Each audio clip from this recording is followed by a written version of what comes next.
Action!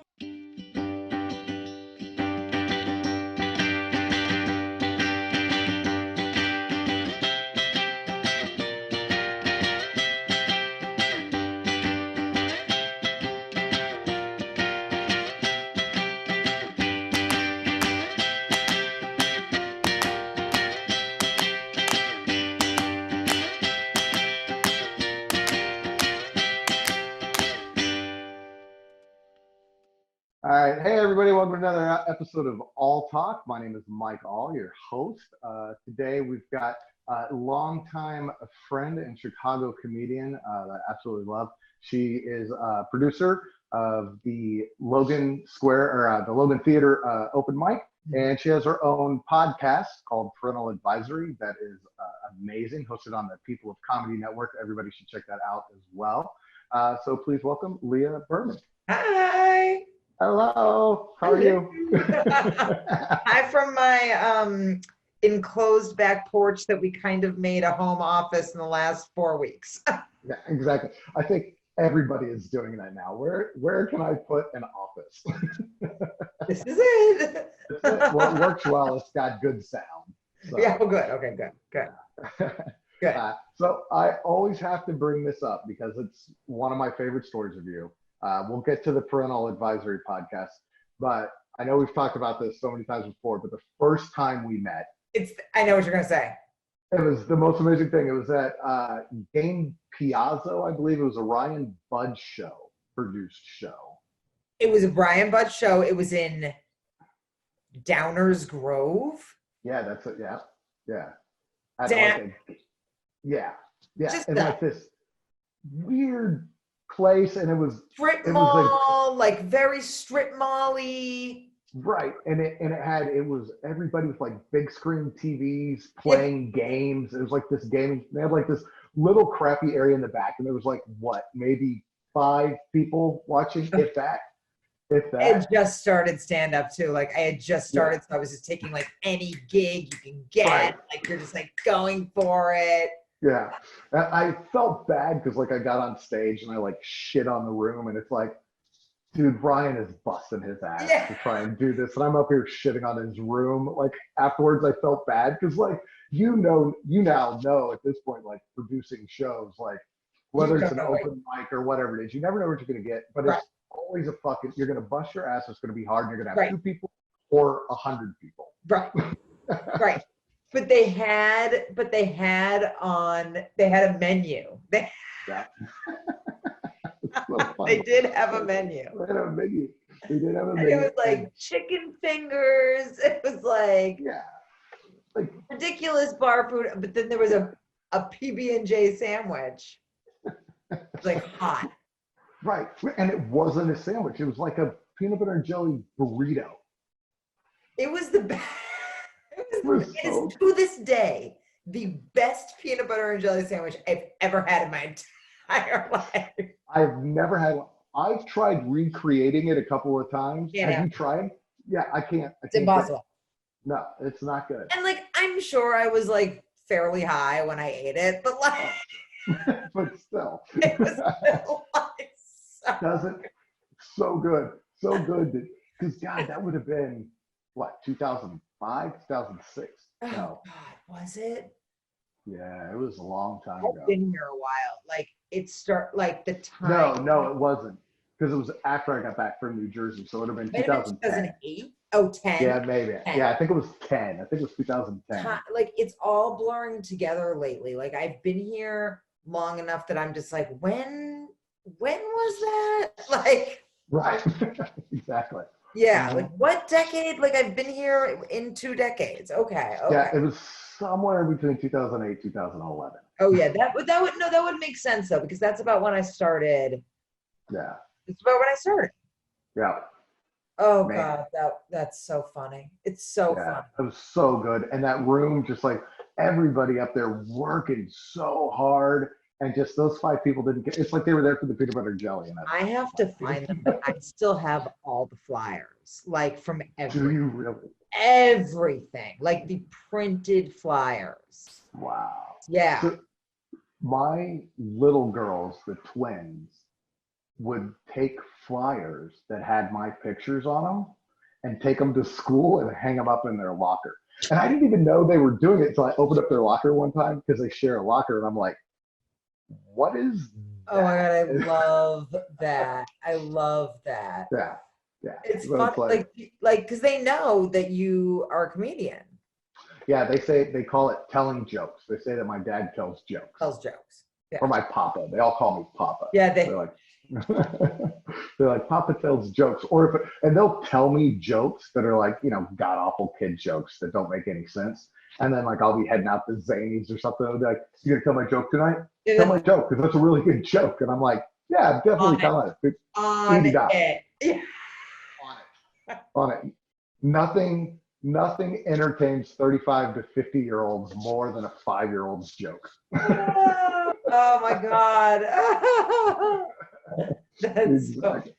So I have to ask you, the parental advisory, you're still doing that, right? Yeah. Or are you on hiatus now because of No, I'm doing it on the phone. James like calls through Facebook, calls people. We do it on the phone. I hope that the sound is, decent. I think it's okay.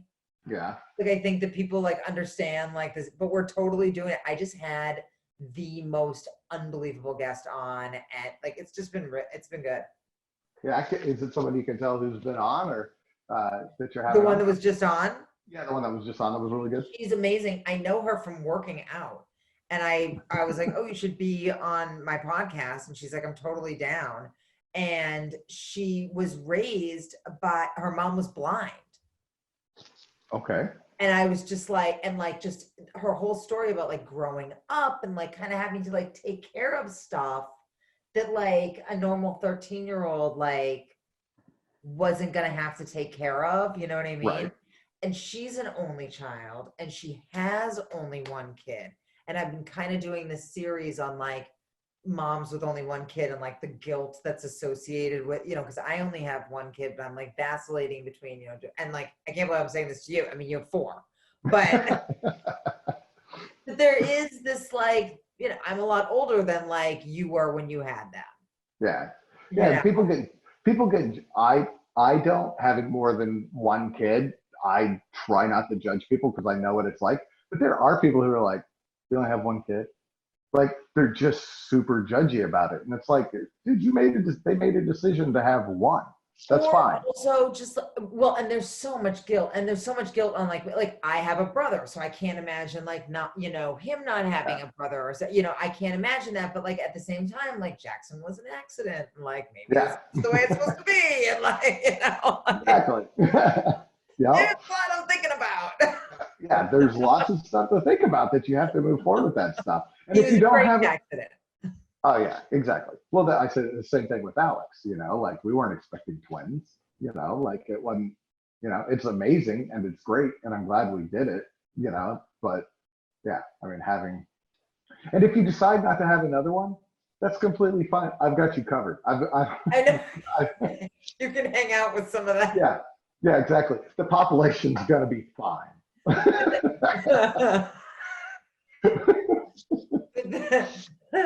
It's true. I could just take some of them and be fine. Exactly. Yeah. If you ever. But it's an interesting topic to like talk about. Like, so I've done like a few with just like moms with only one kid.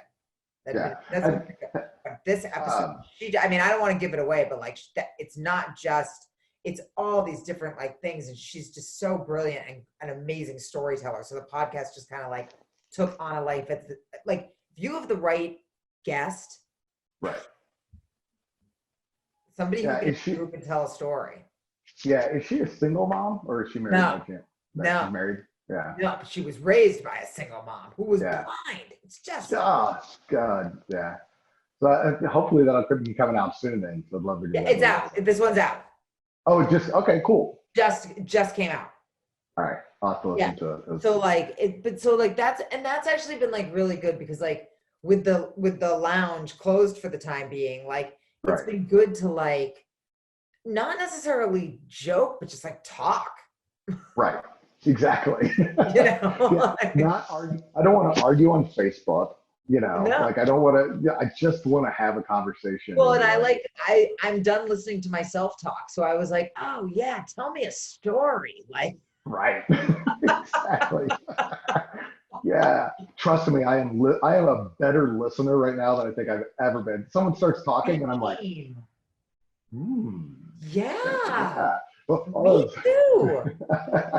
so although one of my good friends, he's so funny. He's the funniest person I know that's not a stand-up comedian.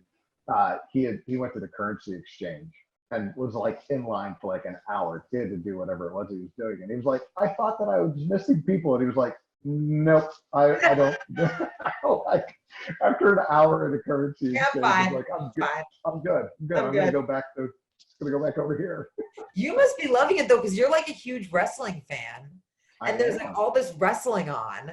Yeah, the wrestling's still going on, and there's a lot of good wrestling documentaries coming out on like Vice that are great. And so yeah, everything's been yeah. Yeah, I can't believe when they were like when Florida was like, WWE is essential. I'm like, hey, that works out great That's for great me. for me. Exactly. I have been missing sports, so I have to ask you. I gotta ask. You I'm missing? angry. You're gonna talk Are about you Brady? angry about Brady? Yeah. Are you mad? I don't feel like they kind of did us dirty. Like I feel like why didn't you just retire and then like just like come back and play for them or whatever? Like I don't know. I just feel like you just really didn't want to be in New England anymore, and like you kind of just like shat on us. The way it all happened, the announcement, the whole leading up, it was very dramatic and like Well, I don't think there was any way that he could have done it that didn't leave a bad taste in very bad. And then Patriots when fans. Gronk left, Yeah. I was like, what's going on here? I don't know what's going on with Gronk. My thought with Brady is I think it was mutual between him and Belichick. They both want to do it without one another. They both Okay, want to that's prove that they fair. can do it without it. Like Belichick wants to go, I can, I mean, look at when Tom Brady went down and what's his name stepped in. Castle, was it? Oh Uh, no, you mean uh, Garoppolo? Well, no, the first time, who was his backup that he went down for a couple of games? Matt Castle. And Castle did well. And then Castle did better than Garoppolo did when Garoppolo filled in. Yes, because I think Garoppolo actually lost one game. Yeah. So, which is fine, but which is fine. but I think they both want to prove that they can do it without themselves. Bruce Arians is a fantastic fit for him and Gronk in Tampa, with that coaching. I could see that as being, I just think that there's a better way that you could have done it. I will make a prediction though. I think that they will both get hurt within the first 3 games and be out for the season. Here's my prediction. There's no season next year. Brady retires, never lacing it up for anybody else but the Patriots. Wow. Because he's too old to take a year off. He's not Gronk's age. What? Gronk's what? 30? How old is Gronk? Like my age? Like yeah, maybe. How old is Gronk? Oh, Gronk's still young, man. Gronk's like 31, 32. He just looks like. Yeah, he's been through the ringer. I mean, sometimes he looks like, I'm just like, oof. Because I follow his TikTok, Yeah.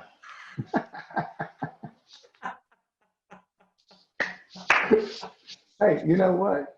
You do you, boo. You do you. I'm not, no black robes. I'm not here to judge. But I do I am just like kind of over, I was never, I mean, I tweeted that day. I was like, good thing I have an Edelman jersey.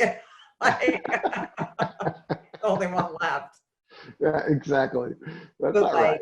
But it did leave a sour taste in my mouth where I was just, but I'm also like it does not, I don't know what the saying is, but it's not lost on me that like he won us all those, like he did us right. It's not lost on me. Right. But it's very Brett Favre-esque, if you ask me. It's very Brett Favre-esque. It's very Peyton Manning-esque, yes. Of like going somewhere else and wanting to start anew. I think that I think money probably had a little bit to do with it too. Sure. Even though I've heard for years that Giselle is worth way more than Brady. Oh yeah, definitely she's worth. I mean, if Brady and Giselle go out anywhere in the United States, Brady is the attention. Brady and Right. Giselle go out anywhere outside the United States, it's Giselle. That's who people And she's want to like, be with. I mean, wasn't she one of the original supermodels? Like she was Yeah. it for a while. She was A it. long She time. was with Leo. Like Yeah, exactly. Oh. Yep. Which is another crush for you. We have Leo questions. No, we don't have Leo questions. I just knew he would come up. Always. Always. It's Leo. It's Leo. No, but I'm excited. I hope there's a season. It wouldn't surprise me if there's not. I hope there's a season, just because I do want to see him play for Tampa and see what happens. But I think because he is 42, or he'll be 43 by the time everything starts, that I don't, or 42 and everything, something like that. Wait, are you saying that it would start in 2020? No, he turns. September? No, if the season this year starts, which is in September. Right. If that season starts, he'll be 42. Okay. 43, something like that when the season starts. That's football. Right.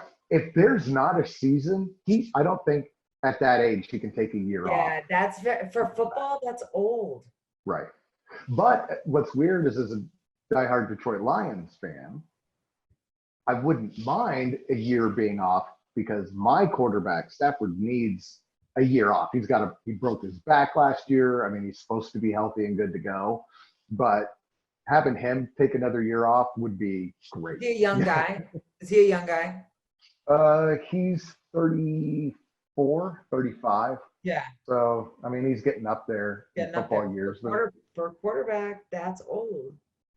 Well, I mean, my goal is for the Lions to play this year. And then next year with the number 1 overall pick, they take Trevor Lawrence from Clemson. Because we're going to suck. I truly don't know that there will be a season. But if there is. Yeah. But Michael told so I'm married to a diehard Green Bay Packer fan, and he told me he full on booed for Favre when he came out with the Vikings. Yeah.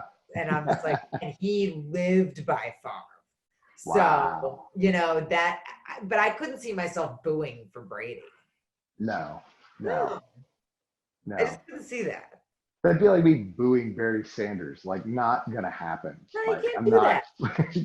You can't do that. You can't do that. You can't do that. What about your Red Sox? So, did they ever replace Alex Cora, or did this just happen at the right time, and so now they don't even really have a manager? I'm not aware that they have a new manager. That's fucking insane that they don't. But I also don't think that baseball is going to. I don't think baseball is going to happen. Although Japan is playing right now. Oh yeah, Michael was saying something about that today. Yeah, Japan's playing right now with masks and no fans. At like 5:30 in the morning. Yeah, it's but you ain't got shit to do. So I'm like, all right. Can you imagine hitting a ball? Can you imagine hitting with a mask and the helmet? Yeah. That's so uncomfortable. It would be uncomfortable. What's great about the game of baseball is it's still really good even without fans. Yes. And I think without fans in the stands, I think basketball could pull it off without fans in the stands. I'm a big basketball fan. Soccer couldn't. The crowd is such a big part of the game in soccer that I don't think they could do it without a crowd. Football, I don't think they could do it without a crowd. I think football needs fans. Baseball, you're right, because it's such a slow game too that I'm not shitting on it. I love baseball. Yeah, of course. It's slow. Yeah, it's slow. Did you see that ESPN is moving up their documentaries that they had for a couple of things? No, So they're doing the Bulls one now, the Michael Jordan one now. it's amazing. So good, so good. And It's gonna this win is the all. thing. I guarantee you, it wins all the Emmys. Oh yeah, all the Emmys, all of them. So they're releasing in May, the end of this month.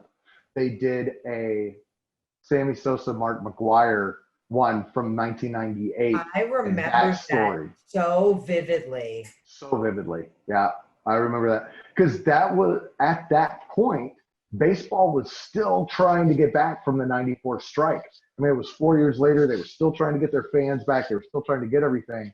So I think from what I've read, the basis of this documentary is how everybody knew that McGuire and Sosa was juicing, except for the fans. The media knew, MLB knew, all the teams knew, everybody else. But how did we not know? We didn't want to know. Yeah. We didn't want to know. Yeah. We don't want to know certain things. There's certain things we don't want to know. People always say to me like, oh, what, you want to meet Leonardo DiCaprio? And I'm like, I really don't. No. I actually, truly, truly do not want to meet him. I would be so disappointed. Right. Like, you'll never live up to, yeah, what I've made you in my head to be. You're Romeo. Exactly. Like, yeah, no, I hear you. And so like I don't like, so sometimes I think like, now we don't want to know that they're doing this. Yeah, exactly. Yeah, because we don't, and it's so weird with the double standard of football versus baseball. Like someone gets caught in baseball and everyone's like, oh my God. Someone gets caught in football and they're like, yeah, dude, whatever. Like people, okay, he shouldn't have been cheating. They do away with it and, they give him his suspension and off they go. Or even just other shit that they do. Football players get away with everything. Everything. Yeah, everything. It's ridiculous. It's ridiculous what they get away with. Yeah. Well, I think a lot of, like, they need to do like exposés on that, on like the shit that like, I remember being in college and all the hockey players like just got away with everything. They never showed up to class. They were all my classes. They never showed up. I was like, what the hell?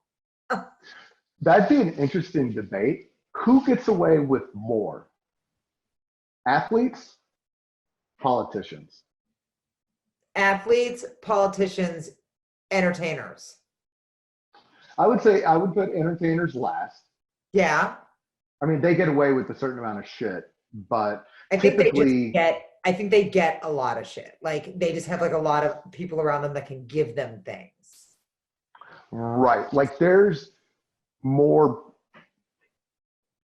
people that know Leonardo DiCaprio than, let's say, Tom Brady, just to keep it there. Like Tom Brady's huge, but Leonardo DiCaprio, I'd put him more with Giselle than Tom, right? So, but international, his career could get ruined easier though. I think it's easier for an entertainer's career to get ruined and go away. Yeah. Yeah. A politician, no, because see, and that's the thing I think I would have to say, politicians can get away. Well, they get away with everything. Think about Edwards. He came back. Yeah. Well, here's the thing. I think athletes get away with more, but politicians get away with shit that matters more. Totally. So not as much. More impactful. Yeah, exactly. What they get away with, not to say that a woman's life that an athlete did something to is 100%. I know exactly. I'm not making light of that. I totally know what you're saying. I feel like it's like that. Yeah, we look to our politicians. We put our athletes on pedestals, but we look to our politicians to lead us. Right. Exactly. Yeah. Like I'm a diehard, Cubs fan, and I put, Chris Bryant and all of them up there and everything. But like I Addison Russell, I put him way up there, but now it comes out that he was beating his wife and all this stuff and everything. And I'm like, I'm done with you. Yeah. And it's easy. I can write him off and be done. But the problem with like a politician is if they do that, I have to convince still a majority of the people in my district, if my, my representative, House of Right, Representatives, right. I, I have to convince all of the other people that are diehard fans for him or her, or supporters of him or her, what they did is wrong and they should be removed. Right.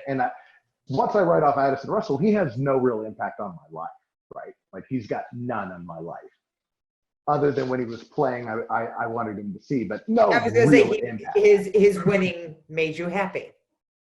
Right, exactly. But other than that, no.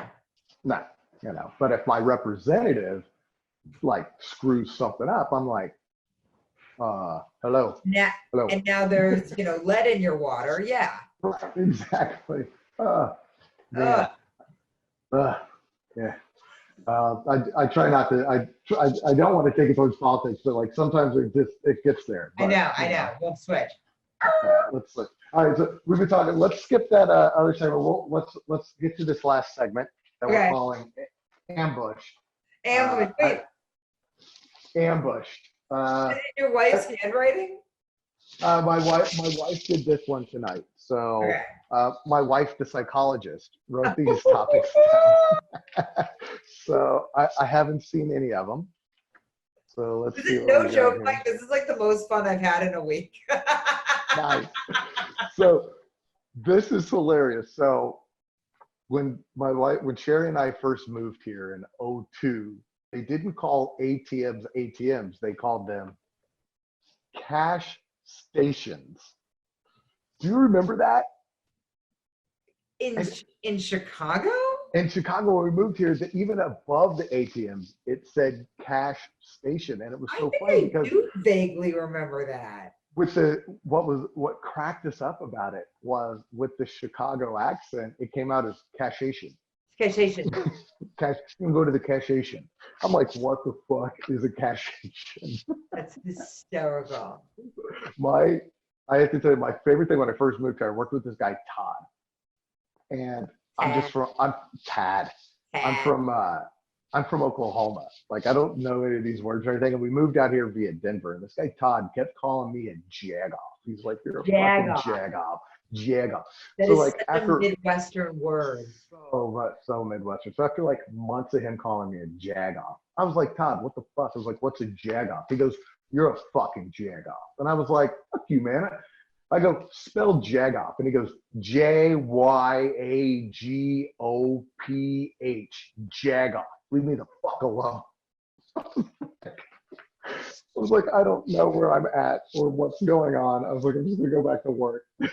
They say it, my dad's from Pittsburgh, and they say it in Pittsburgh. But in Boston, I'm pretty sure they just say jack off.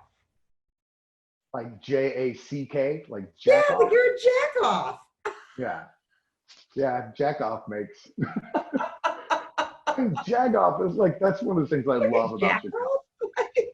Yeah, right? It's a fun word to say too, right? Like it's just, I love that word. All right, let's see what else we got in here. Dogs.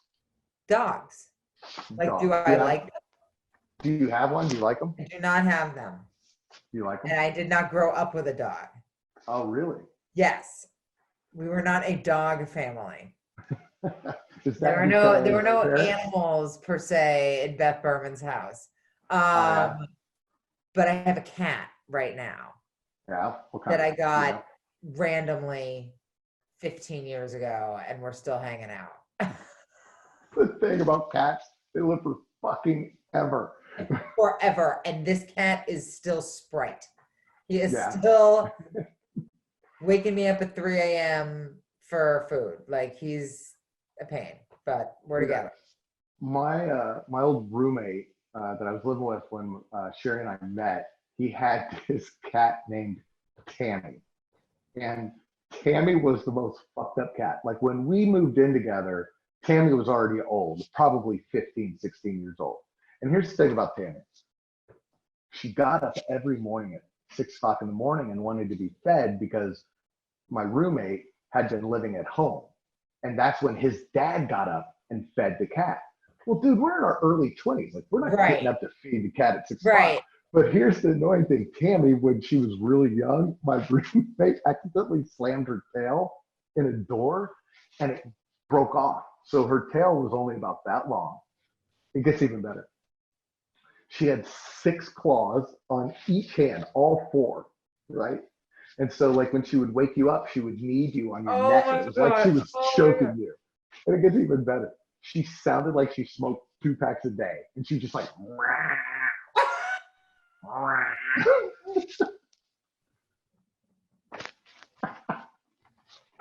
it was fucking cat, man. And then it had the name Tammy, right? Like, and I Oh, is think Tammy still with us? Tammy is not. It was like, I think she made 23 or 24. And Come I had moved, on. I know, right? I had moved out already. I was living with Sherry. And Kevin, my old roommate, had new roommates. And either he did or one of his roommates opened up the door and she ran out and he never saw her again. So he thinks it was kind of like her way of like, I'll make the Oh, decision for you, you know, because she was oh. 23 or 24. She was old, man. She was probably like, I'm just gonna go out here and get run over. Like, I just need to be done. That's funny though. Wow. That's good. That's good.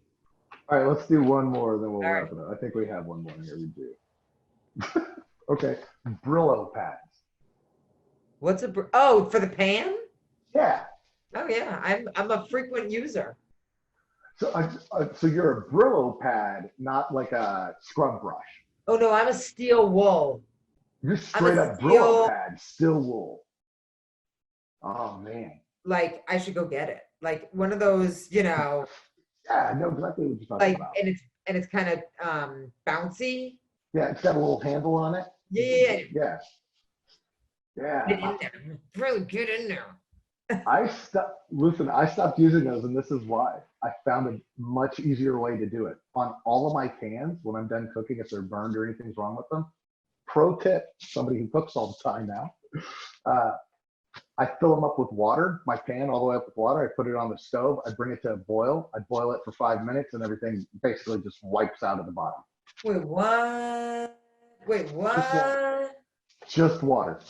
And I'm not talking about like Wait, so I Teflon pans, take like a my regular like pan. I'm talking about my frying pan. Yeah. Okay, so I take Yep. my frying pan Mhm. and I'm gonna fill it up. How much? As high as you need to cover, like if you got stuff burnt on the sides, just fill it up that high. A little Put it higher on because my you're going to lose stove, some. boil it.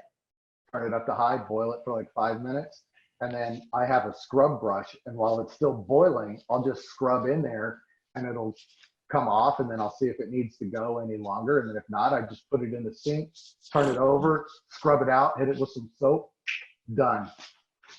What? Yeah. You have to let me know how it works for you. Yeah. Oh my God. I don't use Teflon. This might be better than the fucking peanut butter and jelly right now. Like I am like I am seriously like I have one pan that I can never get clean. It is like the bane of my existence. I'm always like, this is gonna be the time. I mean, this is it.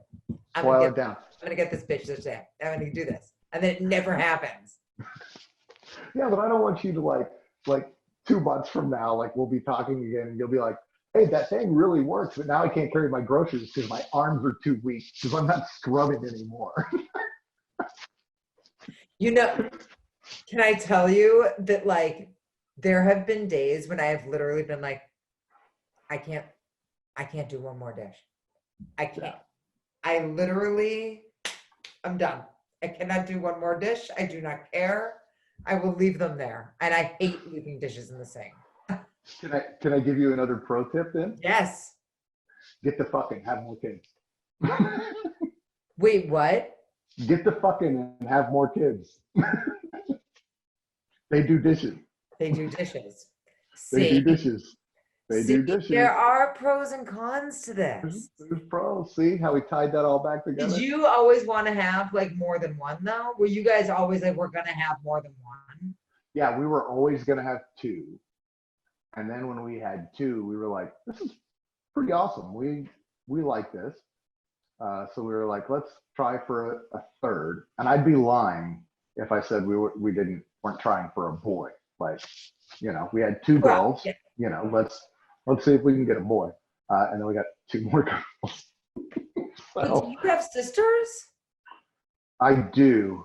Well, I have a stepsister, but I just call her my sister because we're so close. Does your wife have sisters? Nope. She has just an older brother. Interesting. So I grew up, I know, my stepsister and I never lived together, actually. She always lived with her mom. That wouldn't make, it's just interesting that you would make girls, it's interesting. Yeah. But I did come from a big family. So in like my immediate family was just, me and my brother. But my mom was one of 8. So yeah, I come from a big Catholic family. Like when we got together, my mom was one of 8. And so like when we get together, back home in Oklahoma, when we lived there, we would get together once a month to celebrate all of the birthdays for the month because there were too many birthdays to celebrate, each individual birthday. So we get together once a month and do that. Yeah. And then there was probably, there's always at least 20 people there for that. And then Thanksgiving was always at least 40 or more. 40 people just at your Thanksgiving. Yep. Yeah. That's a good time. That is such a awesome. good time. Yeah. I love that. I'm all about huge family gatherings. I love that. And this is why I like having a big family, just because it's awesome having that much family. But here's the thing, when you're it's like when you go to a party, right? If you're at a party and you're talking to somebody and it's run its course, if there's only 3 other people there, where are you going to go? Right. But it would be a family gathering, conversations run its course, there's 30 other people to go talk to. So true. That's so true. Like I was talking to Anthony last night, he comes from a huge family. He's one of 8. Yeah, he does come from a huge family. He is so funny. Yeah, he's so funny. Yeah. Did you go see him headline? No, I was out of town that weekend. I was so bummed. But it's also bizarre because that's like the last weekend before all the shit hit the fan. But I was in Vegas. Oh, well, that's hard to complain. Yeah, because I went to his recording on that Sunday night, and I just stood in the back. I got there late, and there was nowhere to sit, so I just stood in the back. Yeah. And then the last show that I actually went to was Joe Kilgallen's 3rd album at, what's the name of that place? Timothy O'Toole. And what was cool about that is not only was it Kilgallen headlining and recording his 3rd album, Marty DeRosa hosted, and Adam Burke and Avi Sanchez opened for him. Dream team. And then and Emily Galati was there. Oh my God. Yeah, she had just come through town. Oh, love her too. That's a dream team right there. Yeah, I mean, talk about. That's right before that's what you did right before. Yeah, that was the last show that I went and saw. Yeah. Yeah. No. I'm sorry. She wasn't at Kilgallen's. It was the week before. She was at what's his name? Debuted at Comedians You Should Know. And so I went to go see him debut. God, what was his name? He's super funny. He does the Marie Kondo joke. That's his big closer. I feel bad that I can't grab him. But Emily was coming through town and was on that show, and that was really so funny because I would know the jokes because I hear them. Right. Exactly. Over and over. It's driving me crazy, but and that was a great show to be at because it was like all the local Chicago people were there. Like, so Emily was there, who's in Minnesota now, but she was coming through. And then like Rebecca Gibson was there. Anthony was there. I love her too. She's so funny. Yeah. So it was awesome. She had one of my favorite tweets so far of quarantine comes from Rebecca Gibson, where she was like, I just watched 7 pairs of underpants and 2 pairs of sweatpants.